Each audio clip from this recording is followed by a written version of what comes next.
Reggae interviews. Word sound power. Let's go. Okay. This is DJ745 for Reggae interviews with rising star JQ. She may only be 16 years of age, but her lyrics and her delivery of her debut single, Ghetto Morals, shows a really strong sense of maturity and intelligence.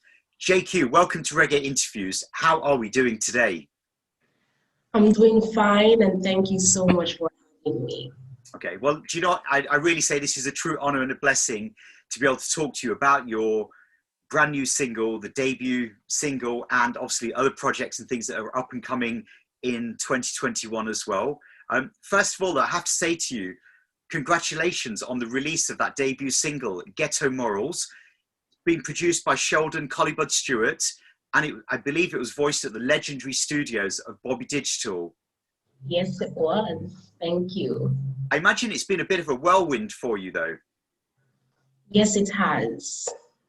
Okay. Well, look, we want to learn a little bit about who JQ is, both as a person and as an up-and-coming artist. So, really easy question now. This has been going through my mind. What's JQ short for? It stands for Jamaican Queen. Okay. So JQ is like almost like an abbreviation, which you're sort of like using as your artist name. Yes. Okay. Where did the inspiration for the name JQ come from? Was it something that you decided amongst family and friends, or how did that name come about? My friends normally call me Queenie, and I love to sing, so I just decided to go with Jamaican Queen because I always want to represent my culture in whatever I do. Right, okay, makes sense. Now, you're only 16 years old and you're born and raised in Jacks River in St. Mary, towards the north coast of Jamaica. How and when did the inspiration to sing such a potent song come to you? I was surfing the internet one day and I came across this video of a mother. She applied for many jobs but was denied of every single one because of where she was from. I decided to write something to uplift people because I don't think it's fair. In Jamaica and many places over the world, talented singers, writers, footballers are degraded because of where they're from, and it's not fair. We all deserve a chance to express our talents. The address should not matter. If we're qualified, we deserve a chance. Very true. So that's where the inspiration came about from. Can you remember what age were you when you actually decided to actually put pen to paper to write that song? I was 15 when I wrote Ghetto Morals. Right, okay. And did you receive any assistance from anybody to actually write the lyrics? Because when I actually analysed the actual lyrics of the lyric video that's just recently been released, it's very powerful. My mom would normally give me topics to write. If she loves to watch movies, so if she watched something in a movie that she likes, she will tell me to write something about it. I write about what I see and what I feel. It's not necessarily something that I've been through, but I know that others are going through it and it's not fair. So I wrote about it. Right, okay. So really what you're doing is you're using your talent to be able to actually to express what's going on in the world, what you're seeing around you. Yes. Okay. Now, the song's been produced by Collie Budd, who we've known for many years. How did you get to work, or first meet Collie Budd and start working together? I wrote a song for my mother and I was home and singing the song. And a friend of my mother's said that she knew a producer and she called him and I sang for him. And a couple weeks later, well, he liked my work and we decided to meet in Kingston, and we met in Kingston and we started working from there because I felt comfortable around him. So I decided to work. Okay. So as easy as that then? Yes. Yeah. Because I know that, I mean, in Jamaica, there's so many young people, there's so much talent in Jamaica, because I've been so many times. And I think that being able to get that connection with that right producer is one of the hardest things to find. Not necessarily. It's not really about the producer. It's about the person per se, their personality. I'm a young teenager. I need to be in a safe environment, and Collie Budd has provided that for me where I feel comfortable and I have grown and I have gained confidence, and he's taught me a lot. Okay, okay. I mean, working together for that first debut single, Ghetto Morals, was it one that you actually sort of like went into the legendary studios with the song already in your mind, or was it something where Collie Budd was playing you different rhythms and then you went away and actually vibed something? In August, my mother received the rhythm from Collie Budd. I was sleeping. That was on a Monday. And when I woke up on Tuesday, she allowed me to listen to it, and I wrote to it right away and recorded it the Wednesday. Wow, as quick as that. Yes. Okay, okay, okay. And I mean, I know that that particular rhythm track that you've used is a very, very famous rhythm track in the history of Jamaican music. What did it mean to you, the actual rhythm track?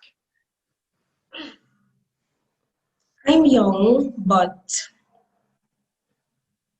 I like to think of myself as the moniker, as a young veteran. So if a rhythm is older than me, some might think it's bigger than me. It's not a challenge for me. I write to anything. And I feel I have the confidence to work on that rhythm. When I got it, I was actually like, is Collie Budd testing me? Yes, I was like that because, come on now, I was 15. I was thinking that he's underestimating me. Let's show him what I can do. I actually thought he was testing me, so I wrote to it, and so I debut single. Absolutely. And I think that, you know, as a debut single, it's getting so many endorsements across the world by DJs, radio hosts. It's got such a strong message within it. There's also a lyric video that I believe has been powered by Reggaeville as well. Yes. Yeah, must be a really good feeling for you though to see that this debut single seems to be creating so much of a storm across different parts of the world. And you know, I'm looking at things like comments from followers across the world. One of the hottest songs on the road right now said Mary's next big star. Songs on Fire Empress. How does it make you feel when you sort of receive feedback like that? It makes me feel good to know that people are actually listening to the lyrics of the song. That's what I wanted to bring across. I decided to use my craft to change lives instead of using it just to do music per se. I need something to come out of it. I need lives to be changed and people to be inspired, and that's why I write. Yeah, yeah. No, I totally hear that. And I guess that you know, working within that studio, the legendary studio of Bobby Digital, I mean, that studio has been home to like countless hits from artists like Shabba, Richie Spice, Sizzler, Garnet Silk, Anthony B, Ninja Man. I could go on and on and on. To me, it's almost like a cornerstone in the development of reggae music. What was the actual feeling for you working in a studio that you know has had so much of a history in reggae music? The history is there, but I felt great because my idol came out of that studio. Ninja Okay. Man is my idol. So Ninja Man is your idol. Okay, okay. Yes, he is. Right. Okay. Okay. So, what is it about Ninja Man that you know for you to say that he's your idol? Is it his lyrical delivery, or is it his stage shows that he's renowned for? Stage performance, craft, and lyrics. Right. Okay. Okay. Okay. So, even though you're a younger soul, it seems as though you sort of like almost gravitate towards some of the more sort of like veteran artists and the more vintage performers as well. Yes, I do. I listen to many genres of music and different style, but reggae is where I'm sticking with right now. Okay, okay, that's good to hear. That's good to hear. And in terms of actually sort of like balancing your education with your music career, has it been easy or difficult for you? It was difficult at first because mommy said, give me the good grades and I'll give you music. So I have to give her the good grades so I can get the music. Right. Okay. Okay. So you're kind of you're continuing obviously with your formal education, but at the same time making music as well. Yes. Yeah. And I'm guessing that you know family around you, friends, they must be very, very excited by what you're actually doing and what you're coming back and showing them that you're doing. Yes, they are. That's good to hear. That's good to hear. Is there any part of your education that you feel that has really helped with your songwriting? I mean, do you have a book that you write into, or is it straight onto voice notes on a smartphone or something when you're trying to sort of like compose a song? Okay, so normally if I want to write a song, I normally have to read a book, or not necessarily my mother can give me a topic or my aunt and I'll write about it. Or I just see something and decide to write about it. Then I'll write it in a book after I've composed the melody that I want to work with. Then to the voice notes, to the studio. Okay, so making use of some of the older technology with the newer technology that we all have access to as well. Yes. Yeah. And it sounds to me from what you're saying to me today that you've got some really good support from your family in terms of pursuing your career in music. Yes, I do have the support of my family. Okay, that's good to hear. That's good to hear. So, I mean, as somebody who's only 16 years old, who have you grown up listening to? I mean, you know, what's currently hot on your playlist right now? Ninja Man. Ninja Man. Okay, we go back to the Don Gargon Ninja Man. So is Ninja Man an artist that's been a favorite of someone in the family that you've sort of, you know, sort of like listened to growing up, or? He's friends with the family, but I love his music before I even knew he was friends with the family. And I listened to Kabaka Pyramid, I listened to Chronics, listened to Lila Ike, I listened to Coffee, I listened to Chanel Muir. Okay, so quite a wide variety of artists that you're listening to. Now, this is a question that I'm going to put across to you. Now, in recent years, there's a lot of people that are actually saying that there is not enough reggae or dancehall music coming out of Jamaica. As a young artist, how do you answer that? That, you know, there is not enough reggae coming out of Jamaica.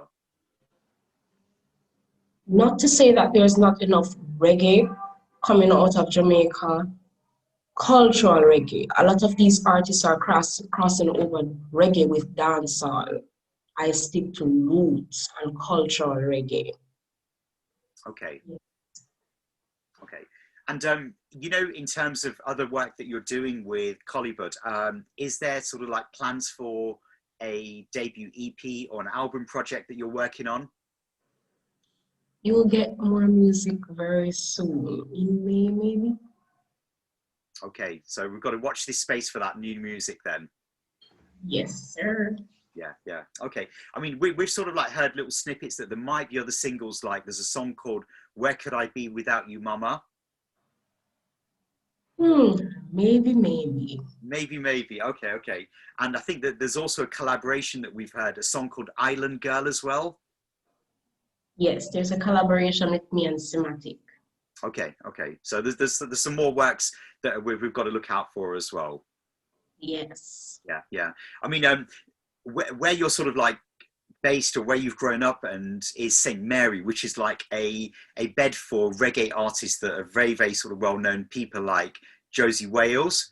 Your idol Ninja Man, I believe he's also from St. Mary as well, right? Yes. Tanya Stevens, Sizzler, Capleton, obviously. What is it that you want to actually add to what these artists have already done yourself? What are you hoping to achieve?